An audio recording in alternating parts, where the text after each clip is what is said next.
Brought to you by MediaTek. Hi, and welcome to the Mobile Tech Podcast. I'm your host, Miriam Joar, and today is Wednesday, March 20th, 2024. And my guest is Ephrem Chemaly of MediaTek. Hi, Ephrem. How are you? Hello, Miriam. I'm doing great. How about yourself? I'm great. Thanks for joining the show. I want to chat with you about automotive and MediaTek and what you bring to the table with your chipsets. I think there's a lot of change going on.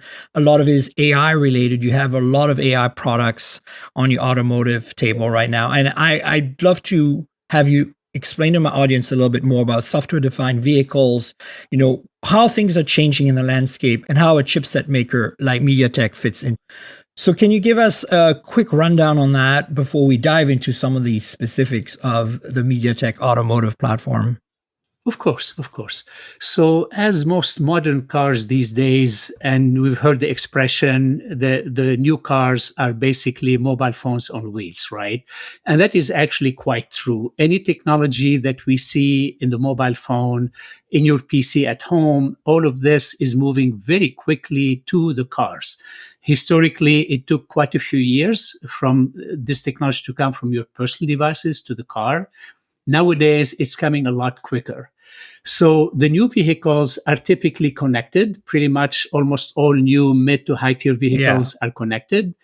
They have downloadable applications. With the recent advent of artificial intelligence, LLM, generative AI, all of that. So all these user experiences that the end consumer is seeing in their electronic devices will be coming to the cars. First, we had to build that hardware infrastructure. So the silicon that MediaTek provides, the what we call EE architecture, electrical electronic architecture. On top of it, the software defined vehicle. And then that will enable the artificial intelligence. So the compute in the client, in the car, the compute at the edge, and the compute in the back end. So that's kind of an overview of how the newer vehicles are fitting within the compute ecosystem.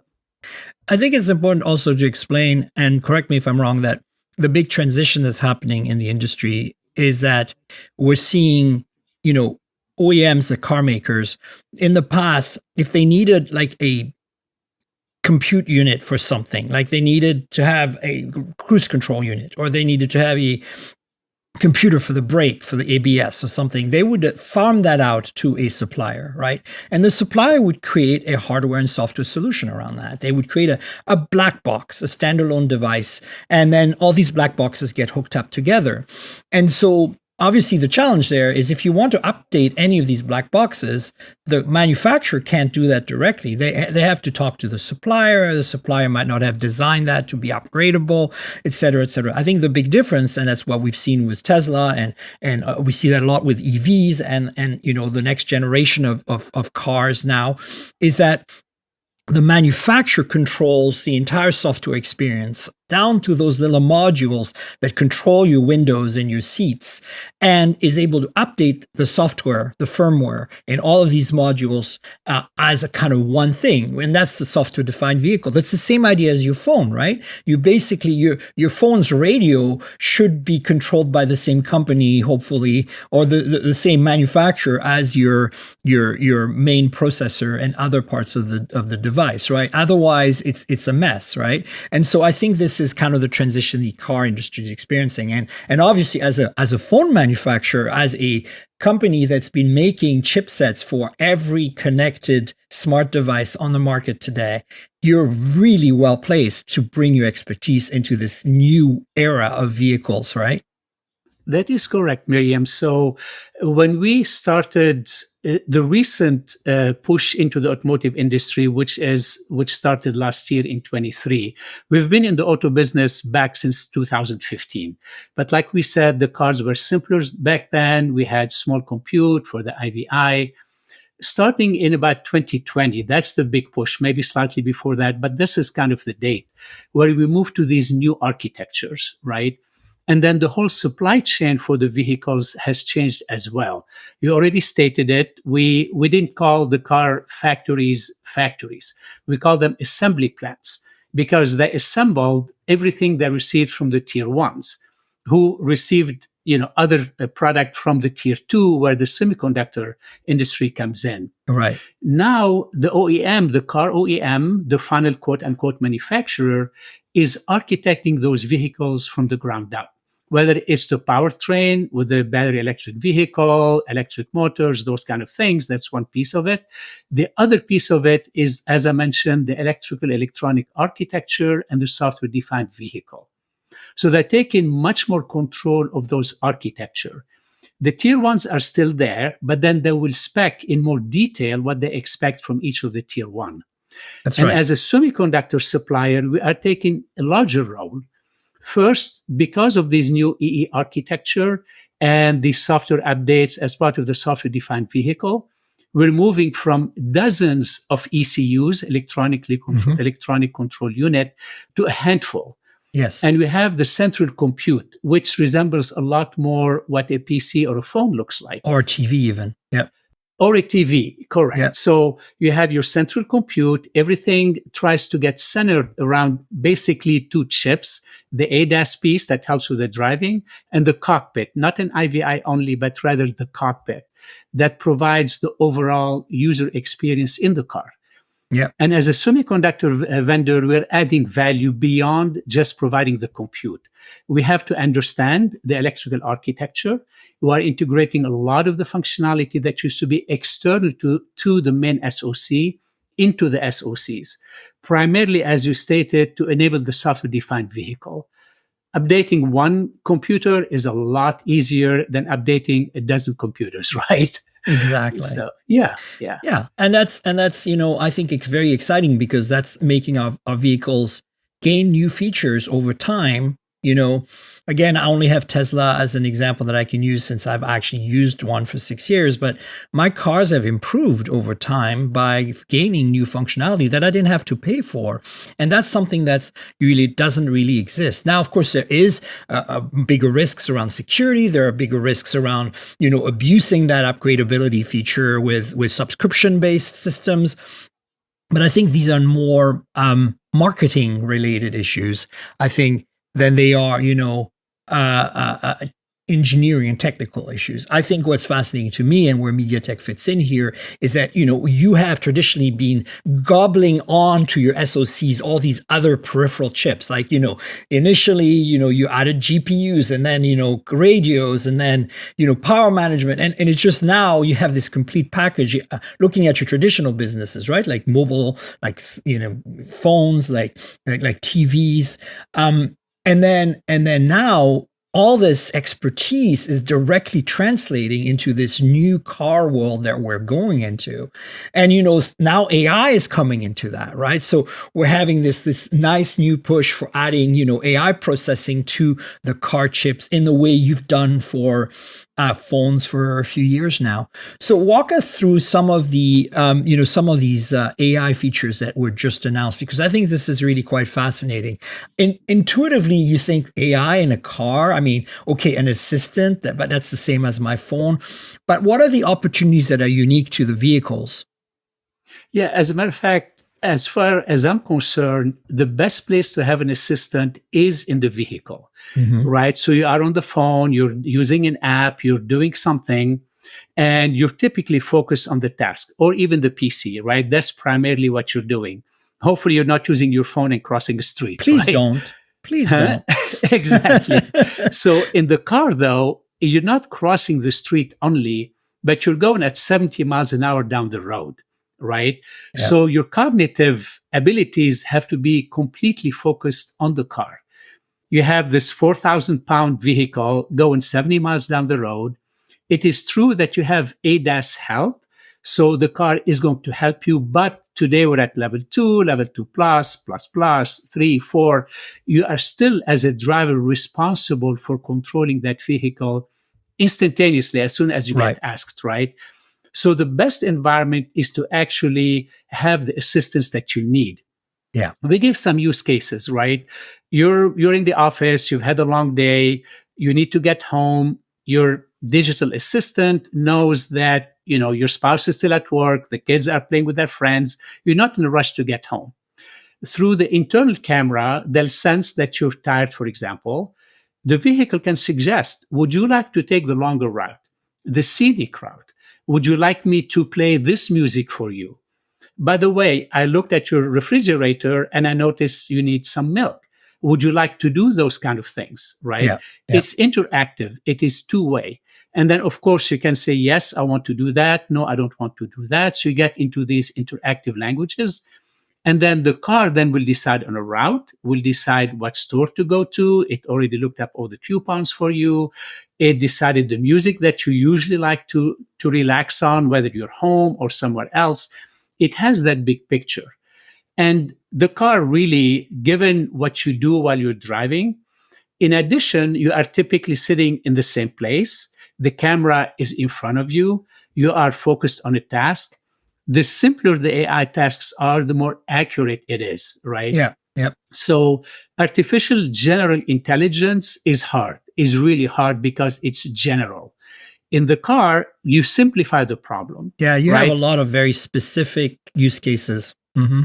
Exactly. So this will actually, I believe, enable these use cases and make them more usable in the car first before we get into these other areas for the more complex use cases, right? Yeah. So that's one of the advantages where, at least what I said is, I see AI being quite useful to help the driver as well as the passengers, by the way. So this is not limited. We developed an architecture to meet the requirement of the drivers, of course, but then the front passenger seat, which is typically different than the rear passenger seat. So we have these profiles, and we are creating this central compute to manage the overall car experience, specifically for the users mostly. So, yeah. So one of the things that you excel at because of your experience with other platforms is multi-display support, right? So you can have a central processor that handles, say, the 4 displays for the 4 main seats in the vehicle, right?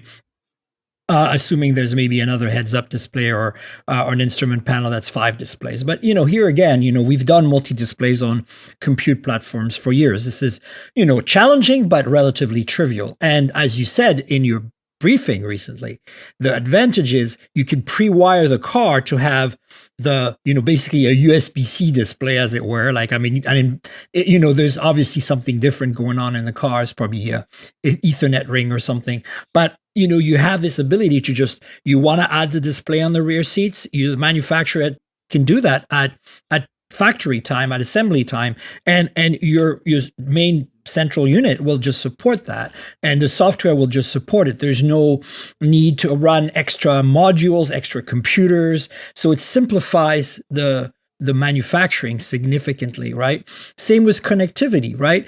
Obviously, MediaTek is a champion at Wi-Fi and 5G.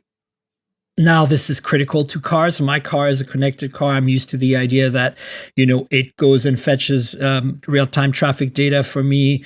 I can talk to it and say, open the glove box, and it does it. Like, things like that are going to become very commonplace. But those are basic things. What you're talking about is more of an ecosystem play. And I think, the thing, we're seeing this more in China right now because, like, for example, Xiaomi launched a car, and having their smartphone, their home automation, their TV ecosystem being one login on Xiaomi.com is helping them create this vision that you just described of the car knows what's coming next and kind of gives you suggestion, helps.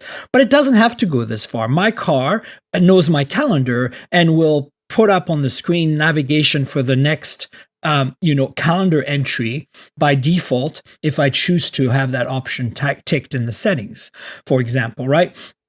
It will also, it's also aware of the weather, so it can calculate a better route or a better, how soon to charge if I'm on a road trip, things like that. So I think that, software-defined vehicles just kind of like explode the user experience into such a more beneficial story, right? That this is one of the things that I think is changing the game. And of course, having MediaTek at the forefront of that really does help. So tell us a little bit more about some of the things that you think differentiate MediaTek from the competition, because obviously everyone that's making chips these days is in this kind of, pushing into automotive, right? Right. Yeah. So it's a couple of things we can discuss. One is MediaTek's capability. You already started touching on it. So we have high performance compute, right, coming from the mobile space. We have connectivity, 5G. We have other SoCs like power management, location based SoCs. And with our partnership with NVIDIA, we are adding capability on ADAS. Right. Now, our partnership also brings some of the intellectual property from NVIDIA into the cockpit space. Right. They're leaders in artificial intelligence, in GPU, in NPU, neural processing units. So we are licensing some of that technology from them to integrate it specifically in our cockpit chipset. And that is unique to the car. Right. And then the interfaces between all of those sets of chips I mentioned, the four different cornerstones that we are developing, we're developing all of those interfaces, right? They're high speed interfaces, low power interfaces. And we're also providing an overall architecture. You mentioned software defined vehicle. We'll be supporting something called DriveOS that is coming from NVIDIA.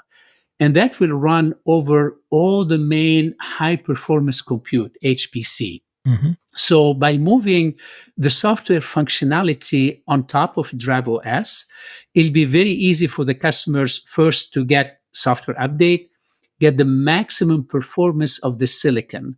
The more layers you have on the software side, we can talk tops for tops or MIPS for MIPS. That's great. Right.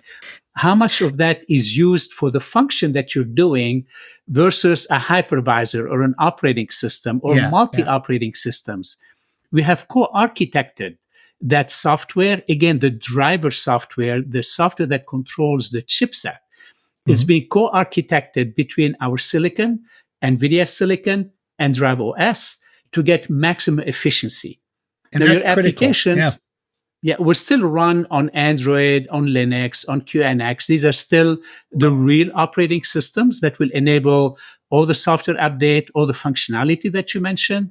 These are all still available, right? Using the infrastructure, the experience that OEM has. And also by using those, the end customer is asking for more headroom in these computers. Because in the past, it was an embedded system, right? So they calculated how many MIPS, how much RAM, how much ROM. Your car wasn't going to change. Now, over that 5-10 year period, you're going to need software updates. You need some headroom. You need the compute to be a little more efficient to start with. So by providing this new architecture at the OS level, this kind of low level OS architecture that's very efficient and knows how to leverage all these chips, you're basically giving the OEMs an opportunity to create a better experience for the end user, not just now, but in the future as well. Exactly. And that's why headroom becomes important, right? Typically, when you buy your phone or your PC, when it comes out of the box, you might use 10 or 20% of the hardware functionality.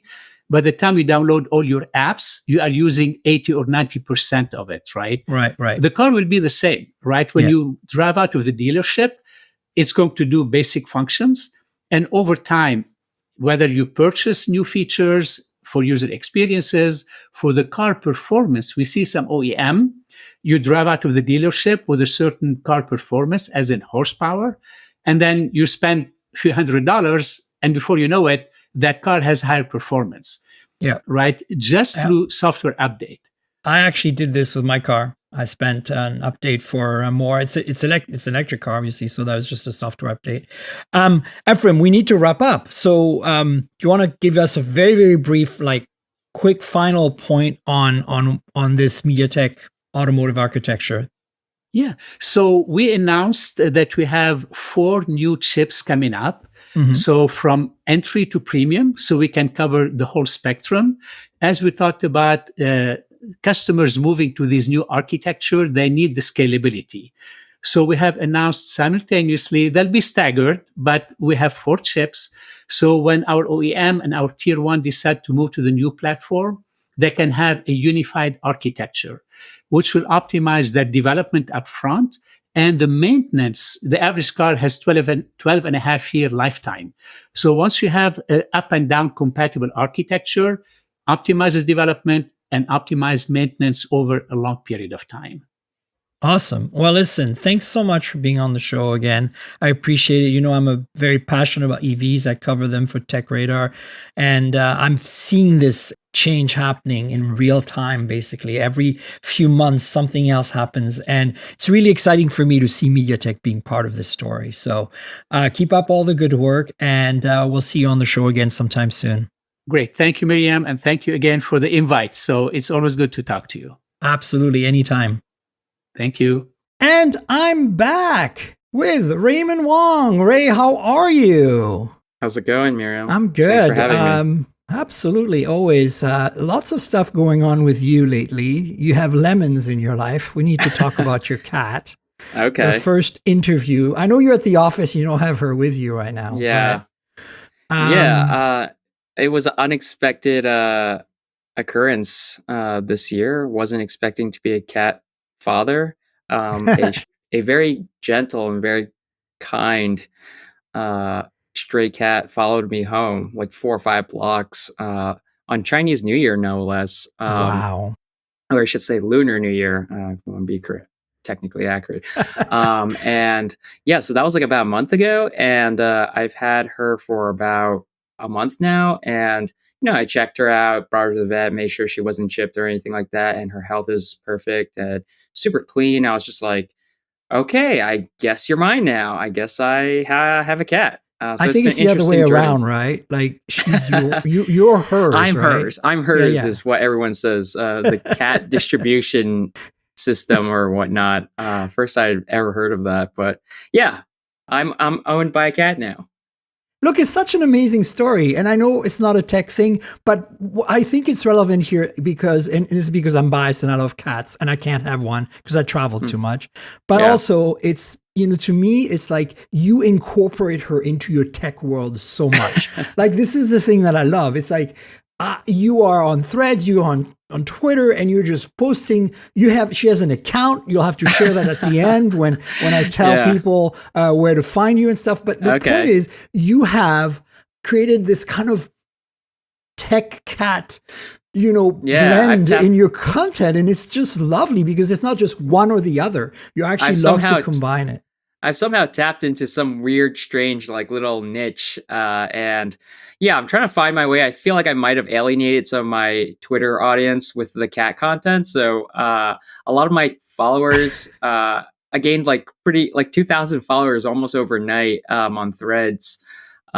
Just they're cat people. They're all cat people. Like they're not really into tech, but like I'm trying to balance it out and figure out a way to integrate both, and it seems to be working right now. So I don't know. You're doing a fantastic job, and it doesn't hurt. The lemons is absolutely adorable, and the whole story is absolutely adorable. And the way you kind of play by played it, I think you gained a lot of people because like we were on the edge of our seats, like literally. I'm like, oh my god, what's going to happen next? This is incredible. I heard a lot of people were like like you said, at the edge of their seats, waiting for little details, and I'm just like, I tried to really balance just experiencing and just like taking her in because you only get that chance once, right? Yeah. And she grew up really quickly, and just like within like 3 weeks I was like, oh my god, you're already like gained weight, you're bigger, you're a little more independent. So she was a kitten, right? So you think she was like a month or two old, maybe? The vet told me that she was like somewhere like about a year old, or maybe just like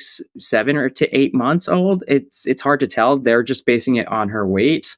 But I think she was an abandoned cat because she was outside of this cat sanctuary where there are a bunch of like stray cats by the train tracks that are near my house. Right. And I just like had seen her the night before, and I was just like, she followed me half a block. I didn't think anything of it. I actually ran home. I was like, I'm not going to pick up a stray cat. And then the next day I was like, if I see her again and she follows me all the way home this time, then I think it's like a fortuitous cat. And I actually asked my family and my aunt in Hong Kong about it. And she apparently went to temple, asked the spirits or gods or whatever. And nice. They said if her health is great and she's good, she's like, well behaved, then keep her, and she's going to bring you fortune this year. And I believe it. And look at you, you're a millionaire now. Just kidding. I wish. Yeah. The reality though. Somebody, some pet company should sponsor me. Sponsor her. I mean, really, with your reach, Ray, I think people should consider sponsoring you with cat treats and things.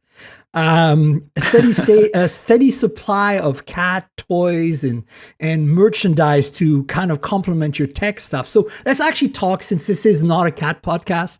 Let's talk about how you have incorporated Lemons into your tech world. Like, what is the most successful in terms of reach? Like, you've had incorporating her with maybe Vision Pro, because you've had a lot of coverage on that in the last few months, or whatever. What do you think is the thing that made people go like, "Oh, tech kitten"? Yeah. I take a lot of photos. I do a lot of street photography. And so I've been recently, the last 2 weeks, I've been testing out the new Fujifilm X100. Oh my God, you have one. I'm so jealous. I've only got it for like 2 weeks. Today is actually the day I have to return it. So I brought the box and everything. But I own a X100 5 or V. Mm-hmm. And, you saw me taking pictures of you guys out in Seoul last summer at the Samsung Unpacked event. And I love that camera. It just like really reinvigorated my passion for just like, getting up close and personal on the streets and just taking more black and white photos, more artistic shots, not worrying about like the sharpness or the pixel resolution, etc. And so I've been taking a lot of photos of Lemons, and everyone's just like, wait, what camera is this? I'm like, it doesn't matter what camera it is. You just have to know how to frame a shot. You're just a good photographer, Ray. That's the bottom line. I'm okay. And I think you just have to like know how to control your camera settings. Learn, like, a camera like that really teaches you how to really shoot manual and like learn the exposure triangle. You should not buy it if you're playing just shoot auto. Your iPhone is plenty great, or your other smartphone and camera is probably already more than adequate enough. And it's really just finding the good light, and getting a good composition. And I feel like people are like, wow, you're blowing me away with these photos. And everyone just keeps asking me what camera, what phone. And I'm just like, just use what you got, guys, unless it's like really a potato,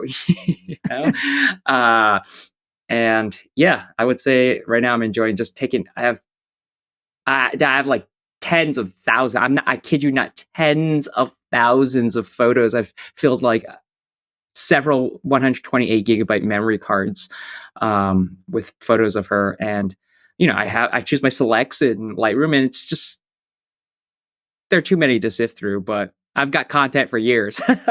Right. Well, listen, I mean, she is adorable, so I get it. All right, let's talk about tech, because we've done like what? Look at that. We've done 7 minutes on Lemons. If you want, I will send you the clip and you can reuse this as like the first Lemons interview or something. I don't know. Look, it's been a quieter-ish week. I mean, I'm kind of happy in a way that we're in a bit of a lull right now, because it's been so insane this year with, the chipsets coming out earlier, all the phones coming out earlier. We got Vision Pro, which I didn't have to deal with, but you did. Now you have Humane coming up that we all know, because you posted some stuff about it. Yeah. So, there's all kinds of stuff around that. And honestly, I know I've been a little kind of negative on your feed recently. I'm just very skeptical, because I'm just like, I'm not sure where this is going. And I'm more on the rabbit camp, simply because I'm like, okay, this is much more affordable and playful. Like, it seems less serious and a little less arrogant. And, being in Silicon Valley, I feel like it's hard sometimes to gauge how genuine people are. And I'm really looking forward to your review, because you always look at the human aspects. You always talk to the people behind stuff, and you always try to kind of get the essence. So it'll be great to see on both sides, like when you cover Rabbit as well, what the deal is. And I know I'm getting Rabbit, but I'm not getting Humane because I'm not big enough for that, I guess. So I'll be living vicariously through you. I mean, I can't talk too much in depth about what I really tried out and my experience with that. I don't expect you to. But very soon, I'm under embargo right now. But it was the first time I can talk a little briefly. It was the first time I met up with Humane. I was the first person to leak Imran Chowdhury's TED Talk last April and break that story about what the device was. And it wasn't like a big launch stage for a launch event, and he wasn't going through specs. He was really just outlining his vision for where he sees computing kind of going towards in the future. And yeah, so I met up with Bethany Bongiorno, the CEO of Humane, and who's also the partner of Imran Chowdhury, who is the president, and they're both co-founders of Humane. Right. They've secured tens of millions of VC funding. I think like 25 million last I saw, maybe even more by now. Ex-Apple veterans, they've hired a lot of ex-Apple Tesla people.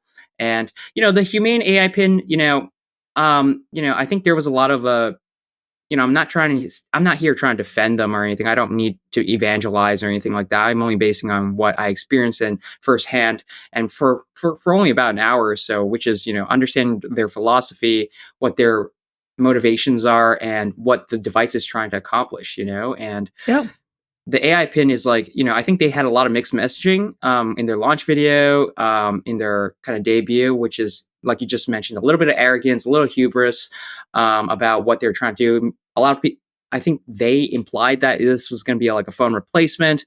And, it's not. They walked back on that. Obviously, there are a lot of mistakes, I think, that they made. And I having been in a startup myself, I was early on at Pebble, and I did a lot of the crowdfunding stuff for them, and we made mistakes. We know it's hard. Startups are hard. It's messy. And that's why, I can going into it knowing all this and being aware of all this and knowing how Silicon Valley works. And there's no surprise they funded this because, they are ex-Apple people. They know people who know people. Like, it's very, kind of a little bit of a, kind of a happy fun time in Silicon Valley was getting funding if you know people and if you already worked in the industry, which is sad for people who haven't, right? Like, it's really much harder to get in if you are from another part of the world and you haven't really been in the industry. But the point is, I'm not actually talking so much about specifically Humane as this entire category of AI hardware assistant kind of device, right? Like, I'm actually very happy now that I've watched the video that they published yesterday on their Twitter or whatever. I felt much better video. Like, that messaging was like, okay, now I can understand a little bit where you're coming from. It doesn't seem quite as like, pretentious or whatever the word would be. And so in that sense, I think, it makes me feel more, kind of like less skeptical. And at the same time, I still, I agree that I love hardware, right? Like, for me, it's like, I want the gadget, but at the same time, I'm like, why can't this be an app on your phone or on your smartwatch? Like, that's the part I'm struggling with, because especially when I look at the cost, like, okay, you're going to say it's not that much in the great scheme of things. I mean, Vision Pro is crazy. The average Apple Watch is what, $300, $400? But I'm just like, maybe... Like, if they came in like kind of or initially the way they did, saying this is going to be a standalone product that you don't need your phone with, then I can understand the positioning and the pricing. I think, Rabbit though, I'm like, okay, $200, I can deal with that. Yeah. I mean, Rabbit is a similar product, but also a very different product, in my opinion, right? There's different hardware in there. There's projection system. Like, they had to custom design that, and that's a very expensive component that they need to miniaturize. It's super cool. There are things I can't talk about right now, but let's just say, like, the attention to detail that they've thought about every little thing.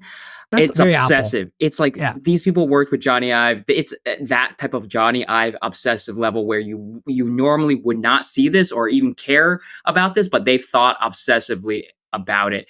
And when I heard Imran talking to me about this, I'm like, we could talk about this all day long and just like admire all the little tiny invisible details nobody will ever see or pay attention to. And that does add to cost. And, maybe Gen 2, Gen 3, whatever version, if they make it to it's the same with Vision Pro, right? Like, right now, I can't justify, even after seeing lots of people I trust, you reviewing, I can't justify it.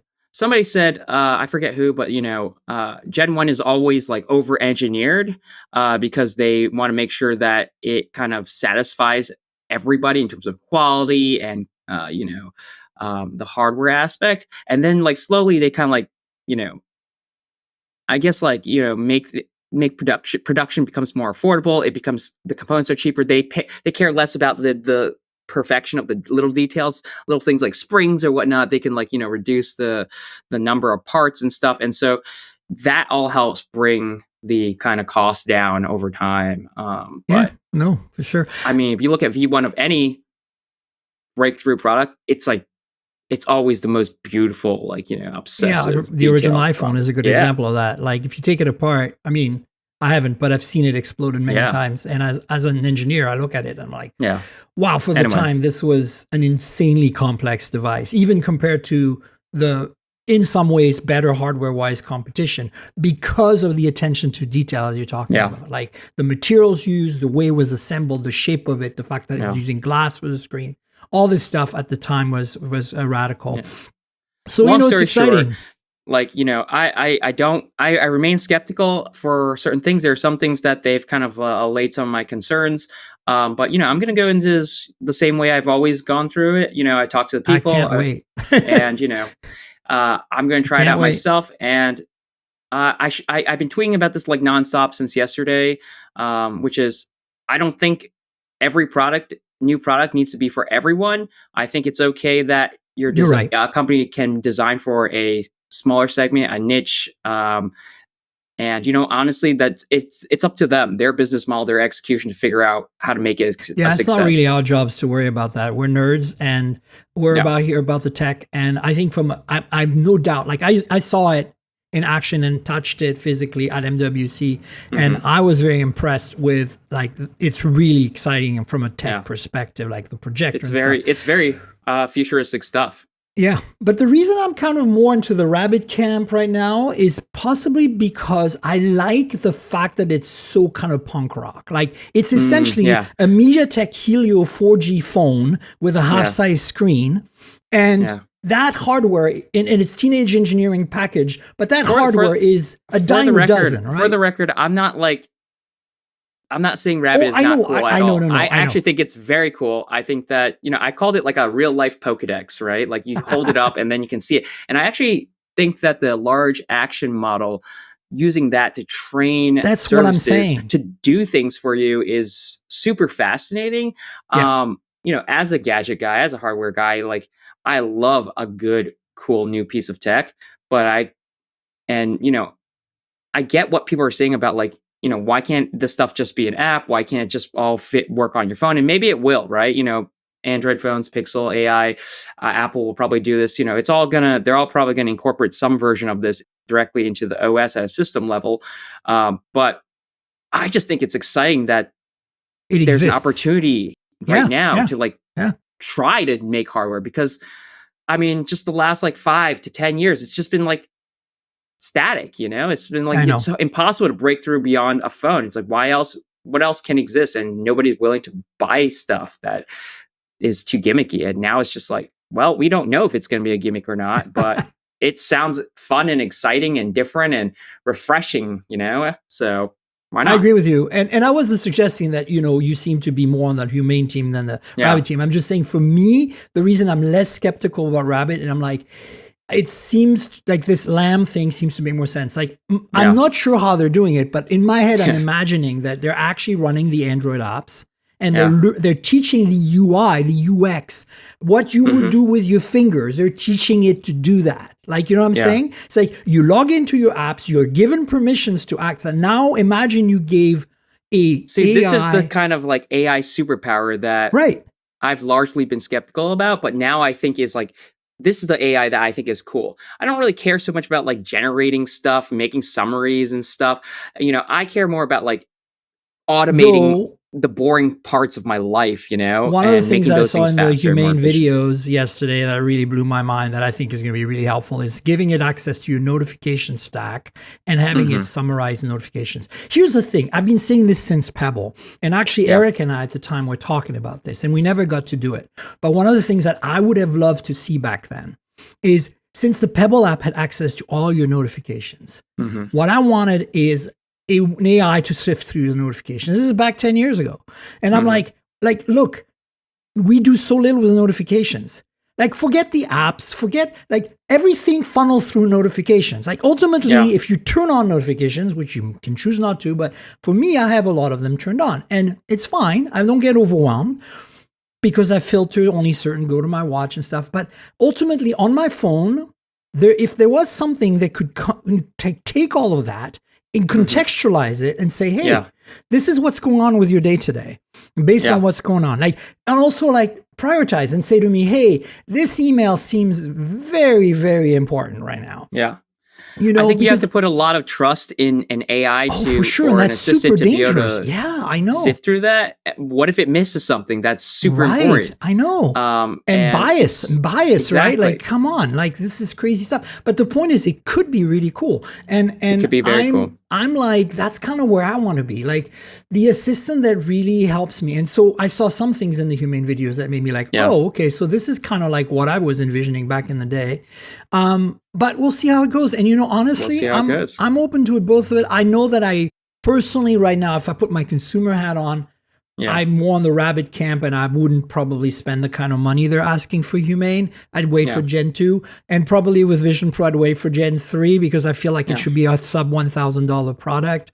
I miss glass so much. When you wrote about that yesterday, like, dude, listen, like, I have put my money where my mouth is for all these things. I bought Google Glass. I put my money down for the AI pin and Rabbit, my own money, and you know that's because I believe in it enough that I should put my own money down, you know? Right. I don't know if it'll succeed or not. Maybe it ends up just being a cool paperweight and a toy or whatever, but you know. Look, I mean, look at Pebble. They kind of start the whole smartwatch thing. They don't really exist unless you will count a little bit of Fitbit, the software that exists on your Pixel Watch now, right? That's the reality. Yeah. But the bottom line is I think they were kind of like the little engine that started the big motor that was Apple. Right. You know what I'm saying? Like, you know how on real planes, like I'm a bit an AV geek, so okay. But you know, big planes, when they start the engines, they don't start them from scratch. They have the APU, which is like an auxiliary power generator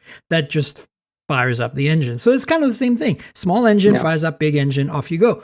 And I feel like Pebble did that. They kind of just like came along and said, look, this is what you could do. It could be cool. And until then, remember those Sony smartwatches you and I played with that were like totally terrible? There was nothing out there.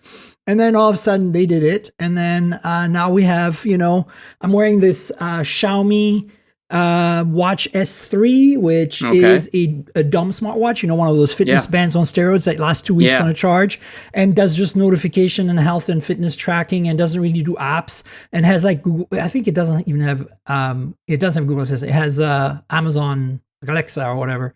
And she's going to talk now. Hang on. No, she didn't hear me. Good. You know, the point is that this watch is awesome, but it's not an Apple Watch or Wear OS. I mean, I've got the OnePlus Watch, and I want to talk to you about that actually. So my point is, it's like I feel like there's so much stuff in wearables alone that is beyond the Apple Watch that people don't seem to know about, and you know, it's kind of strange to me. But anyway, OnePlus Watch 2. So I have the black one right now, and I've worn very little because I'm waiting for the green and silver one. They're sending me one. I really want that color scheme because I don't like black watches. And you were in Korea with me. I got the black Galaxy Watch 6 Classic, and I've worn it. I love it. It's fantastic. It's been my smartwatch. But I'm like, I'm so sick and tired of black watches and black bands. And I know I can change the bands. But the thing about this for now is that it's kind of holding me over till I get my actual OnePlus. And the bezels are interchangeable. So you can like remove the bezel. Oh, that's cool. And it can be anything you want. They come in different colors that match the bands, stuff like that. So it's pretty cool. Anyway, what's your take on OnePlus Watch 2? Yeah, it sounds a lot like the Xiaomi smartwatch that you're using is kind of similar to the original OnePlus Watch, which was like kind of, you know, running RTOS, a real-time operating system, not the full-fledged like, you know, Wear OS that most Android or Google Wear smartwatches use. But it does all the basics and it's way more affordable. So it's, you know, cheaper. It does the fitness stuff. It does like, you know, basic notifications and, you know, phone call relaying and text messages. Yeah, it does Bluetooth phone calls. The whole thing works just fine. You know, the advantage of those types of smartwatches is that like you just said, the battery life is usually incredibly long, right? And so I actually didn't hate the original. Neither did I. I was one of the few people who wrote a review. I think I was one of the few people who thought the OnePlus Watch was pretty okay. And so it seems like they did OnePlus is a company that listens to a lot of the community, pays attention to the reviews, and they make a lot of product decisions based on all of the kind of feedback that they get. And so this time around, OnePlus Watch 2 is a kind of hybrid smartwatch. It's a Wear OS smartwatch, and it runs the kind of RTOS. It's fascinating to me. And so they get the best of both worlds because it's got like Correct. 2 chipsets, and they get the Wear OS integration, which a lot of people want, the Google integration stuff support, and then they also get the kind of long battery life. OnePlus claims 100 hours. 3-ish days, yeah. 3-ish days. That's what I'm getting. I have gotten for the last month that I've been wearing it, and yeah, I would say this is a great smartwatch. It's really surprised me. I thought it would be like kind of like there'd be some big trade-offs. There's only like really one trade-off I can't really understand, and that is the crown. You can rotate, God. but it does nothing. I just don't understand why they did that. At first, I really thought At first, I thought I was doing something wrong. Maybe there was a setting that wasn't turned on by default, but it really does nothing. And I hope they can patch that. I hope that's not just like a ornamental. I think it's in ornamental. I don't think there's any hardware behind that right now. I think that just makes no sense. Gen 3, my friend, Gen 3. If they do, I agree. It makes 100% no sense. You're not the only one. Myself and every other journalist I've talked to has worn the watch. We've all like lamented the lack of crown actionability, as it were. But I feel the same way. I gave the first watch a good review, and people were on my back. They were like clawing at me, and I'm like, dude, I've worn so many. Like for the longest time how much was that? It was not that expensive. It was like $150 or something like that. It was a little more. I think it was more in the 200 range, so less than this, but definitely on the higher price side for RTOS watch. But after Pebble, I mostly wore Huawei watches because the non Android Wear OS ones, because again, they last. They're these incredibly RTOS, and they integrate with Google Fit. By the way, if you want this Xiaomi watch, it does integrate with Google Fit. So I'm getting my sleep data. All my stuff is going into my silo. For me, I'm not an Apple person as far as my watch and phone. So it all goes into my Fit silo, which is exciting. So, I'm looking forward to trying the OnePlus Watch simply because of this weird hybrid setup they have. I think it's not so weird. Actually, it's really smart. Having, basically notifications, always on display, and health and fitness, like the sensor tracking happening on the real-time OS side. And then the only when you fire up the assistant or Google Maps, or you start using Spotify on your watch paired to a pair of earbuds while you're running, is the time when the actual, big Qualcomm chip picks up and does its thing. And that's when you start, losing the juice. And, I kind of feel like Apple is doing that already to some extent because they can create their chipsets from scratch. I'm sure they have co-processors already. Right. I think, in fact, one of the Qualcomm chips that was announced like a few years back before they did the W stuff had a tiny little microcontroller co-processor for some of the things. And it was never enabled in software properly by people. And I feel like with OnePlus and Google actually collaborating, remember, you weren't there, I think, but at MWC, they had a Google person up. In fact, Dieter was on the front row of the thing. Wow. He didn't go on stage, but he was there. And my point is, like, they had Google people there saying, look, this is not just a OnePlus thing, but it's the first, and we've collaborated to make this happen. Right? So to me, that was pretty exciting. And I love the design of the watch, especially in silver with the green band. I do like the fact that, it's big. I got big wrists, so big watches look better.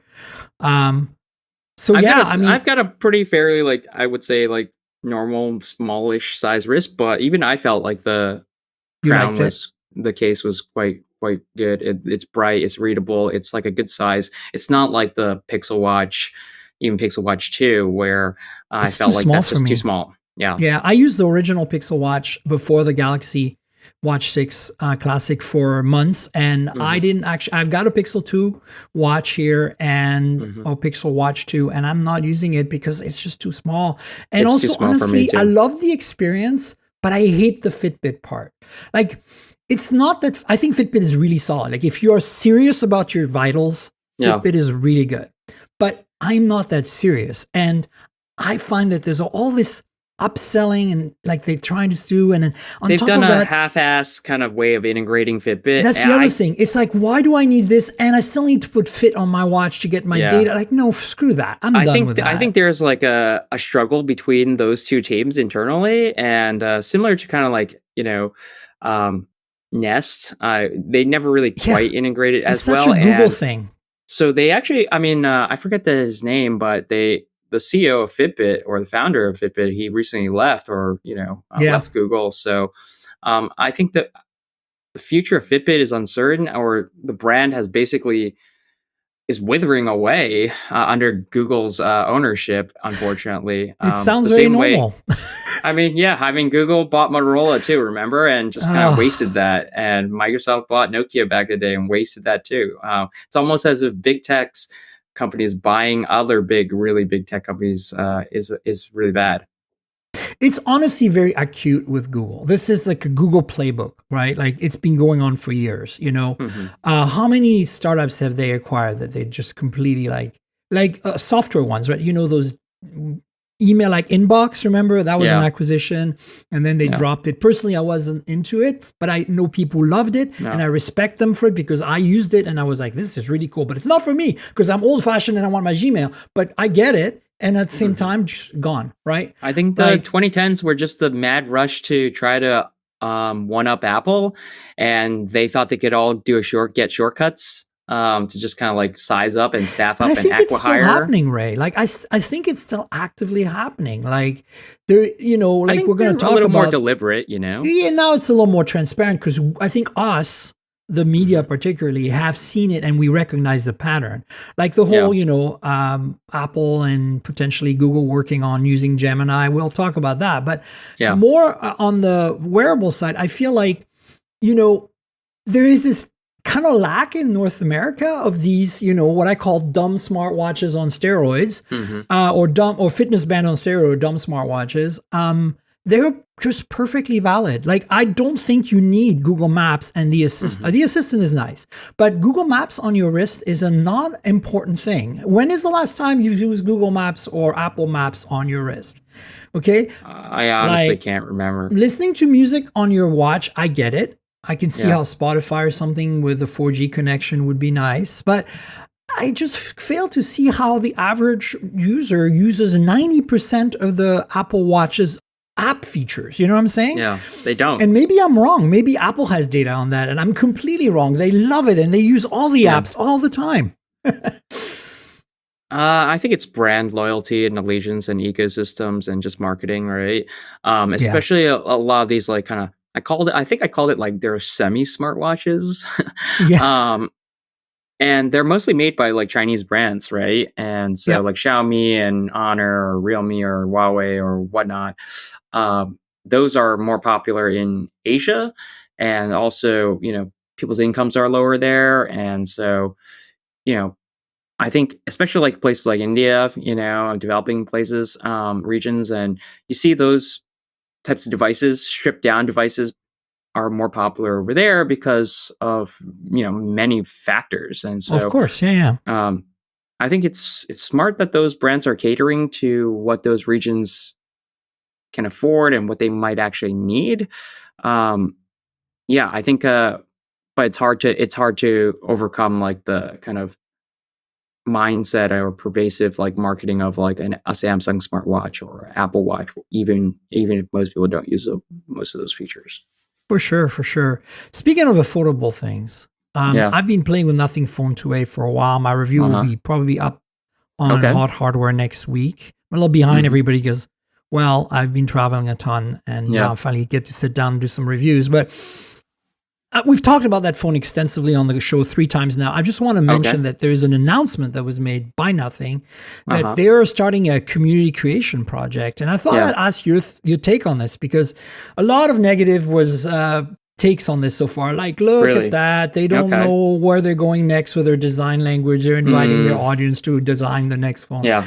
So I want you to hear your thoughts, but just to kind of summarize it, basically what Nothing is doing is saying to their community, hey, come and help us like Yeah. recreate the Nothing phone to in your, with your vibe, style, like basically yeah. your style, your design, both hardware and the wallpapers and the software. And we'd love to hear it. And I'm sure there's lots of fine print in there that says we own your IP that you create for Right, us for sure. free. But I mean, I'm not cynical here. I'm fine with that, honestly. Honor's done that many times with their, they've had all these contests designing wallpapers, designing cases for their phones and stuff. But I want to hear your thoughts, like, Yeah. not specifically about the phone, but kind of like Nothing Yeah. strategy here with this. Where do you think they're going?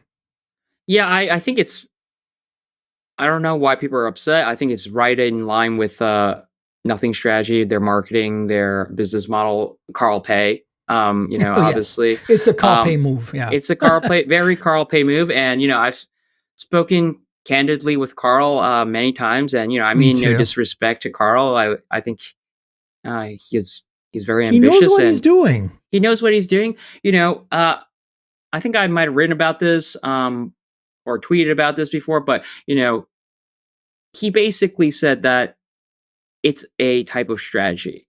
A small startup needs to make a lot of noise in many different types of ways. They need to keep drip feeding little features and hyping up their upcoming products and just generating engagement and buzz, because they do not have the same budgets as a larger company. They do not have the same like brand stickiness. And so they have to do gimmicky little things like this and just say, okay, guys, we're inviting the community. We've got board member to like come in here and like, check us when we're like, potentially messing up or whatever. And like, be the feedback kind of curator or voice of the people. And I don't think it's I think it's right in line with the brand and the ethos of Carl Pei. And I don't think it's that silly. No, I think it's interesting. It's gimmicky, and honestly, it's harmless. It's gonna harm nobody. And this is just this is like a little, like you said, almost like a sweepstakes kind of competition kind of thing. It's not very serious. I don't think they're taking it super seriously, and I don't think they're going to be like, okay, you're a designer now. We're outsourcing design. No. Like they already have a roadmap of things that they want to do, and they're not gonna stray from that just because they have this one little thing. This for is sure. I mean, it's interesting how people are freaking out about it, and I'm like, come on, like just relax. It's again, like you're right, just a little thing, and it totally falls into their marketing ethos. This just makes people feel like they're included. They're included. There's something to be a way to engage with, the brand. Especially absolutely. the CEO and the designer. It's like I can be part of this brand because I'll never be a part of Apple. I'll never be part of Samsung. They'll never really let anybody design this. And to be frank, having played with all their products, overall, I've been very happy. And I think that, the only kind of like big flop mistake they made so far is that iMessage stuff back in the fall. And the Sunbird, it seems to have been forgotten, which is well and good for them. Yeah, that was a pretty disastrous for us because my reporter, our senior editor, James Pirro, had done a video with Carl about that. And we were very skeptical about the claims of privacy and security and everything with Sunbirds. And then they published, Nothing published a video on that. It's unlisted now. If you have the link and you know where to search for it, you can find it. But a little bit of a flub, a little bit embarrassing for both of us, Inverse and Nothing, because literally the next day the app had to shut down because they basically lied. And I don't know whether Nothing didn't know that they lied or they really trusted them, but I know that a guy like Carl would never want to have egg on his face. And that's on Sunbird, in my opinion, I think. Yeah, I'm surprised they didn't vet it better. But I hope they learned a lesson from that. Yeah.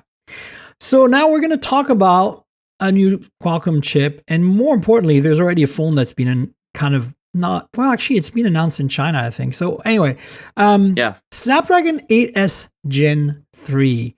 Yeah. What's your take on this chip? To me, it's like, okay, hear me out, because I think in the past, we've always had the flagship chip, and then they've used a lesser previous chip, either modified or nomenclature change from whatever to gonna give us a more affordable chipset for what I call affordable flagship premium mid-range, the kind of stuff that's really popular in India and in Asia, right? Like think OnePlus 12R runs 8 Gen 2, OnePlus 12 runs 8 Gen 3. Now, what the analogy to me is for this 8S Gen 3 is that it's the 8 plus Gen 2 we never had. You know what I'm saying? Like in the old nomenclature, this is an 8 plus Gen 2, but this is now called the 8S Gen 3. And nomenclature part, which I think sucks because honestly, it's so confusing. Switching the nomenclature was, to Snapdragon 8, Gen series was supposed to kind of simplify and make this easier to understand. And now they've just backtracked on all this with all these S and plus. And look, I think it's a complete mess. I think this is like a non-starter chip. And I think that they're sitting on a bunch of like unsold chips and they modified them or like, no, I think it's building block, right? I think this is exactly part spinning, but at the chip level, right? It's like you take. If you look at this chip from a technical point of view, if I get nerdy in engineering, you look at it. It's essentially a slightly modified Snapdragon 8 Gen 2 GPU with a slightly modified Snapdragon 8 Gen 3 CPU and the modem from last year's 8 Gen 2. You see, this is just a mashup of a bunch of components. But look, Xiaomi and BBK Group do this with phones that we never see. I get them because I love the Chinese phones and the Indian phones. But like, there are so many like parts bins that they pick out of and assemble a phone that's like just slightly different from this other phone. And I think this is what's going on. And I think it is to cater exactly to the fact that the OEMs are doing their own part spinning. Yeah. And I'm not against it. I'm just saying the nomenclature change confuses things further. And I'm sure the chip is going to be perfectly fine and the price point's going to be more affordable so OEMs can make more affordable phones. Awesome. I mean, I think it just goes to show that the race to these chips is kind of meaningless now, right? Yeah. I've always felt, and to piggyback off nothing a little bit, because when I reviewed the first phone one, that was a mid-range chip. Modified mid-range chip that was parts binned and slightly tweaked for them specifically, and I think the software optimization was quite good. Same with 2A, right? Because that's 720. I actually had the MediaTek. I had Finbar on my show 2 weeks ago, and we talked about what are the changes. There are no hardware changes to the chip. It's all software. I strongly believe that Android OEMs do not spend enough time optimizing Qualcomm 100%. Chips or MediaTek chips or whatever chips our Android phones use to the fullest potential, the way Apple squeezes every little ounce out of it. And so they are optimizing it. I don't know what percentage. I'm just going to throw a number out there. 60, 70%, 75%. And then basically the last 25% they're like throwing away because they're leaving it on the table. Yeah. They're leaving it on the table. They've moved on. And so they've never squeezed out the full performance. And so I remember Carl Pei said, he defended why the phone 2A had an old gen chip, right? Not the latest Snapdragon chip. And I mean, it's just honestly, it's slightly cheaper. Yeah. And it honestly doesn't matter because if they optimize the software better for an older 1 year last gen chip, it could actually perform just as good, if not better, than one that is less fine-tuned for the chipset, software that's less fine-tuned for the latest chipset. So I would love to see some person like get really nerdy and just like test. Is it better to have a really polished and fine-tuned and well-oiled software for last year's chip versus, whatever less optimized, newest gen chip, and see which one comes out really on top? I'm not talking about like, just like little Geekbench benchmarks. I'm talking about like actually fluidity, responsiveness, stuff that matters on a day-to-day experience, Sounds like an Anantech article coming. Sounds like what's that guy who does he opens like two phones and he just times it and just like Tech Rex or something like that? There's a few guys who do that. I can't remember specifically now, but yeah, somebody should do that. There you go, folks. Your assignment has been announced. Go off and do your thing. You got homework, yeah. Some of you guys have homework. But look, China is wanting this chip, or at least it seems like there is a first phone announced. It's a Moto. It's the X50 Ultra. Again, we're going to go in the weeds for a second here, but okay. We all know here in North America that there is the Edge Plus and the Edge series, right? Every year, and Moto uses a year for a postfix to the name. So you got Edge 2023 for last year, and then Edge Plus, which was their flagship 2023 last year. And then in the rest of the world, those are called a number Pro. So like it's like Edge 40 Pro instead of Edge Plus 2024. And then the number goes up. So this year, we should be getting here in the US an Edge Plus 2024 and an Edge 2024. And then we should be getting in the rest of the world, global markets, a 50 Pro and a 50 non-Pro, Edge 50, Edge 50 non-Pro. Who can actually keep up with this? But wait, there's more, Ray. There's more. China has its own nomenclature with the X50. So in China, they'll be getting an X50 Ultra, which is a Pro for us, and then an X50 whatever, regular or Pro or something. So the one they announced with the 8S Gen 3, that new chip from Qualcomm, is the Chinese X50 Ultra. So what that means to me is that our Edge Plus 2024 this year in the US will probably get an 8S Gen 3 chipset. That's what's important here. For the nerds that are listening to this podcast right now, and I love you nerds. I'm going to need an AI to just summarize what you just said. It's a table. It's a relatively simple table. But the point is, okay, it exists. So it's not like this chip is in the vacuum right now. This often happens. Usually it's Xiaomi or BBK Group that announces that they're first at using a chip that was just announced. But it's interesting to see it's Moto this time around. And it tells us what we might be getting as a flagship from Moto this year. Yeah, I don't put a lot of wait until who's the first to announce a phone with a new chip on it, and it doesn't matter that ultimately doesn't matter. What matters is whether the phone is actually good and whether they're it's affordable. Yeah, well, I have to give credit to Moto. The Edge Plus 2023 last year was a pretty solid phone for the money. Okay, the camera finally delivered an experience that was on par with the cheaper flagships. So I think they're kind of a year behind, which is, still not great, but it's a big improvement for them. And so I hope they continue in that vein. I hope that maybe some of the ISP tech in this 8S Gen 3 lets them actually maybe catch up and do something that is as good as maybe a OnePlus 12R in terms of imaging. Not amazing, but we can hope. So that's a bit of nerdy chip news for the day. The next thing, we talked about this last week, so I wanted to kind of close the loop.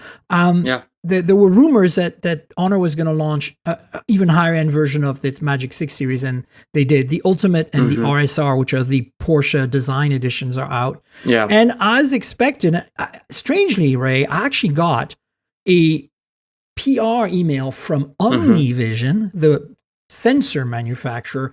Okay. The first time they've ever emailed me anything, they must be really proud of it themselves, because this is the first 1-inch sensor from OmniVision. Okay. On a phone. And so this is on both the Ultimate. So basically they're the same as the Magic 6 Pro they announced at MWC, but slightly redesigned cases, and then the 1-inch sensor is in there. And I believe it has variable aperture as well, kind of like the variable Xiaomi aperture. 14. Whoa. Well, the Xiaomi 14 Ultra right now is the kind of like the only current flagship with variable aperture, and it's completely variable. So I want to correct myself from last week. I was wrong. I have the phone here. It is in the past, they've done dual, like you could switch from one to the other. Like remember the Galaxy S9 did? Yep. But now, and we're at the point where it's a little motor that actually does an iris. And from one on the Xiaomi, it's from f/1.4 to f/4, which is very delightful. Yeah. You should get that phone, Ray. You're a camera person. You should get that phone. I am a camera. I used to be I still very much am a camera person and like a mobile phone camera person.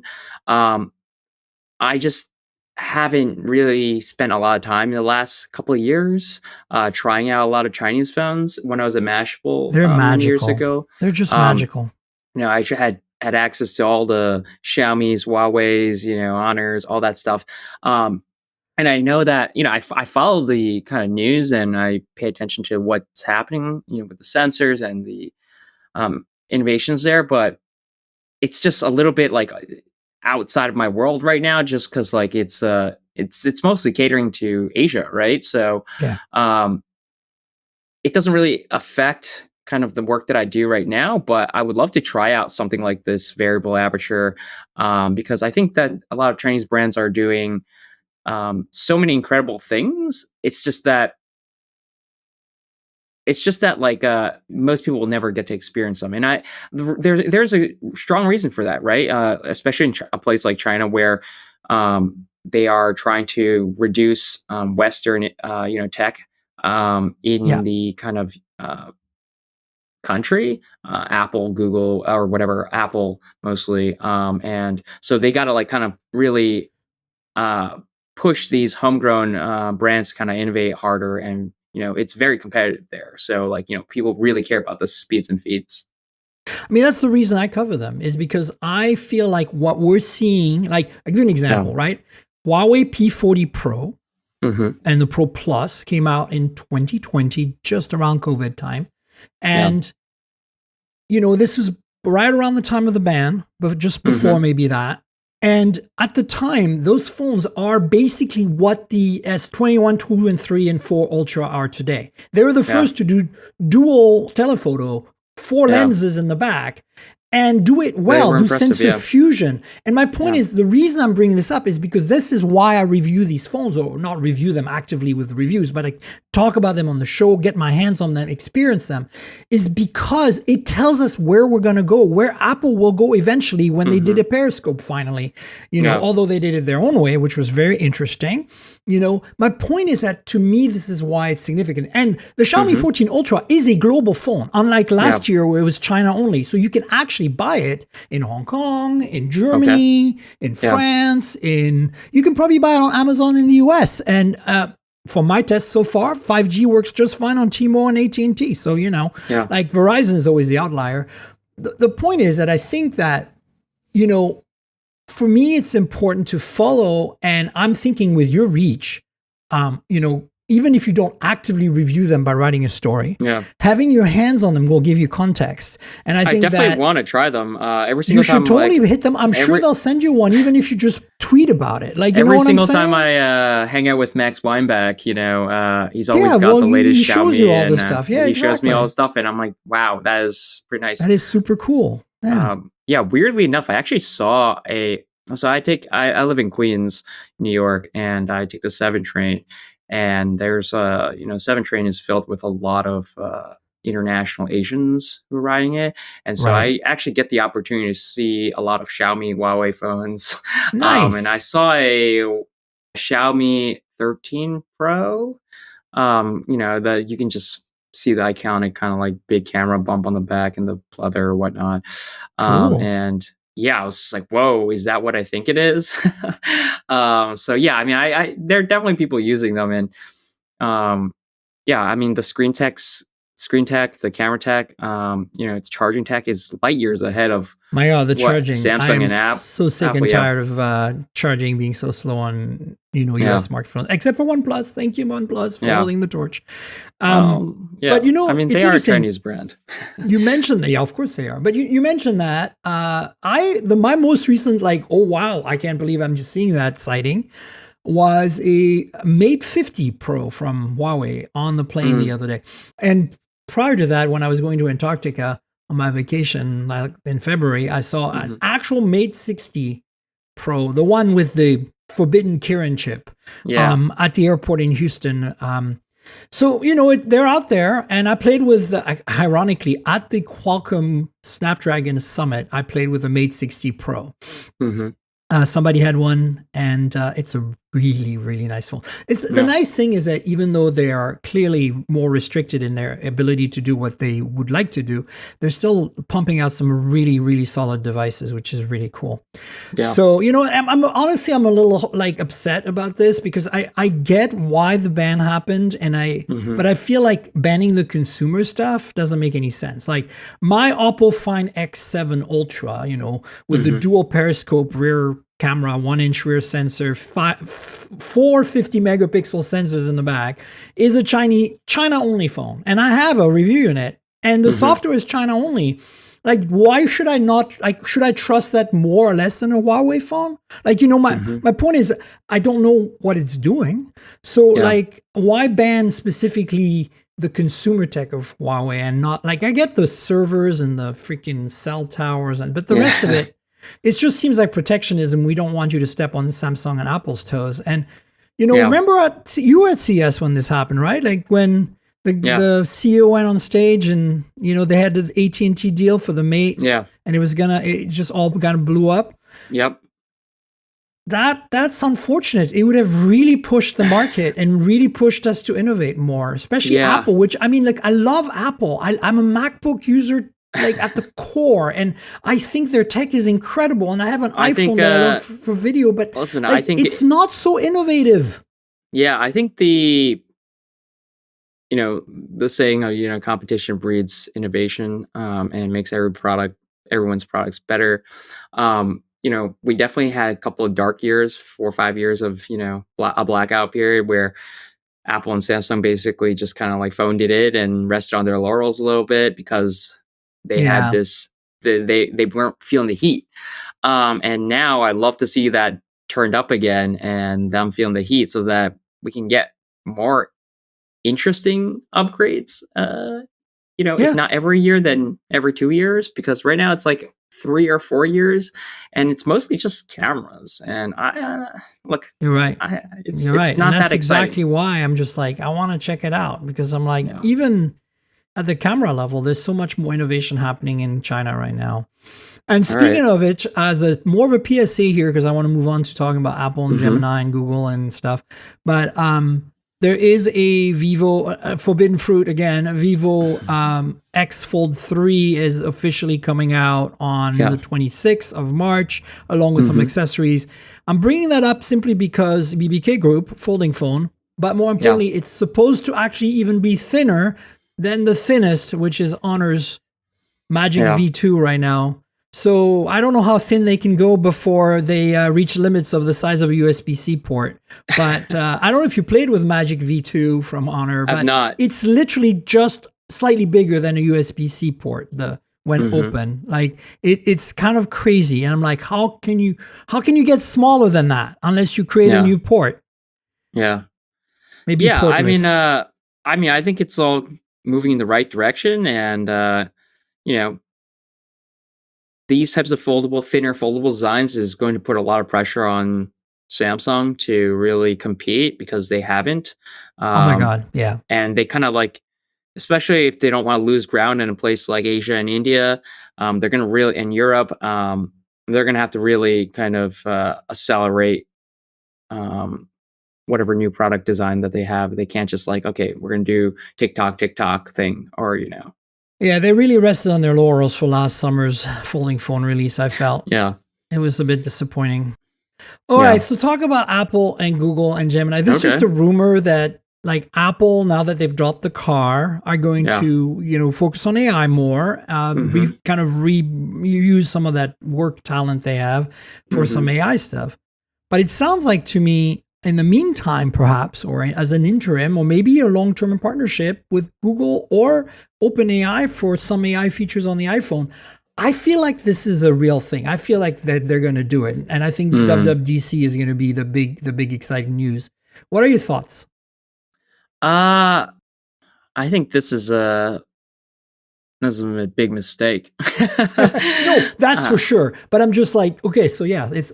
I mean, it's. Do you think it's going to happen first? I think the source from Mark Gurman is reliable. So, or Mark Gurman is reliable. So I think it'll probably happen.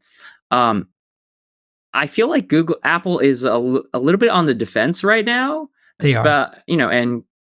Tim Cook has, for all of his mastery of operations and supply chain and all that, and growing Apple from $100 billion to $3 trillion or whatever it's worth now.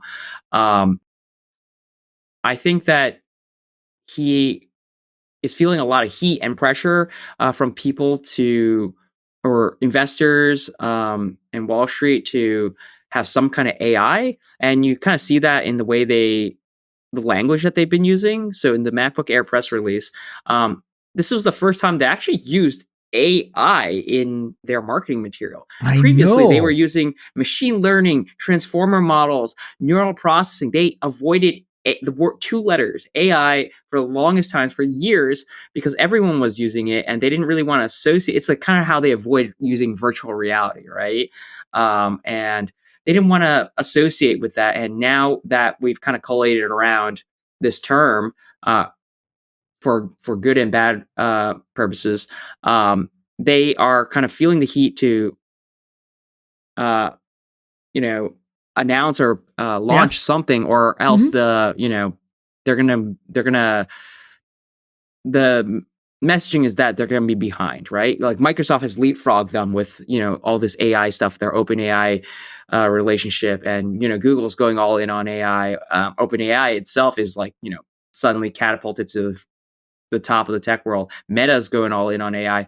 I mean, if big old Apple is sitting here and just doesn't have anything, they're kind of like, even though they have had a lot of AI stuff, a lot of Mac OS and iOS stuff, all the stuff that you see, live text, live translations, lifting the photos and cutting it out, and all that stuff, that's all AI based. They just called it machine learning. But it's all AI in Mac OS and iPad OS, whatever it is. Now they're just leaning into the terminology, and I think this big partnership is going to basically show that they're still relevant, and they can compete. I agree with you. I feel like it's a mistake, but it's a mistake that needs to satisfy investors. I think it's an interim plug and play job right now.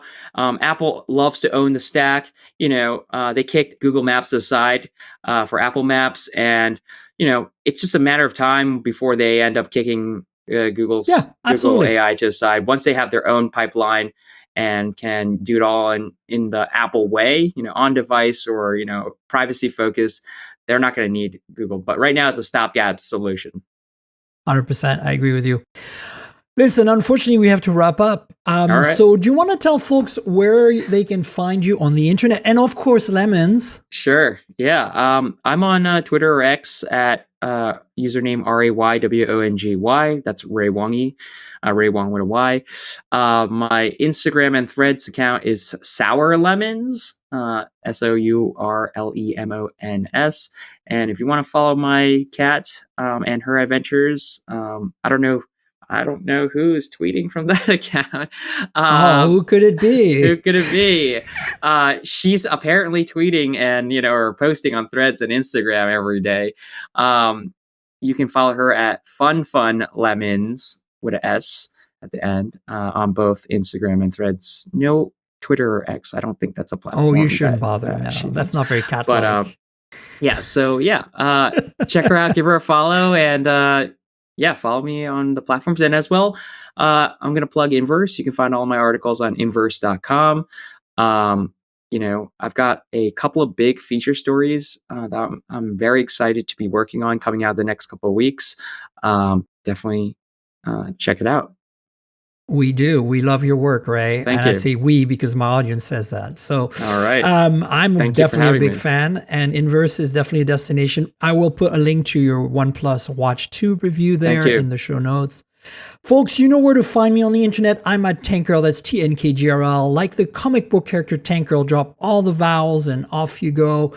I'm on Twitter. I'm on Threads. I'm on Blue Sky. I'm on Insta. Blue Sky. I forgot about that. You know what? I'm just kind of there, but I'm not. I think it's going to get abandoned soon. I feel bad about it, but I can't maintain that many social media freaking presences when, especially it doesn't let me do video and stuff. It's just... I'm sorry, folks, but Threads is really kind of right now where I'm feeling the most comfortable. And, so follow me everywhere. And the podcast lives at mobiletechpodcast.com. We're on all the big platforms, so subscribe, tell your friends. If your app lets you support by rating or reviewing, please do that. And hopefully you subscribe and join us next week. In terms of other content, there's YouTube as well, youtube.com/mobiletechpodcast. There is a bunch of videos there every now and then. And then, of course, there's Patreon. If you want to support me, patreon.com/TankGirl. That's patreon.com/TNKGRL. There's an exclusive every week video version of this podcast that comes out a couple of days in advance of the free audio version. So if you want to see me remove the bezel from my Xiaomi Watch S3 earlier, or, watch our faces, see us interact, have a bit of a more personal experience, join the Patreon. There's other tiers there if you don't want to pay for the video, but check it out. And I would appreciate your support. Also, if you don't like Patreon, there is a link in the show notes you can click through to make a donation on PayPal. So just buy me a coffee or something. That would be awesome.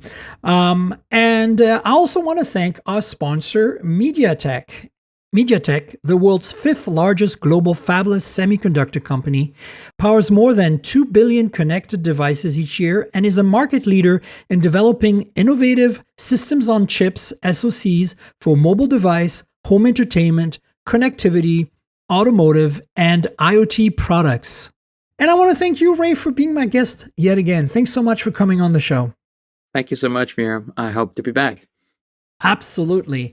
And folks, stay tuned. We'll have another show next week. So until then, cheers, everybody.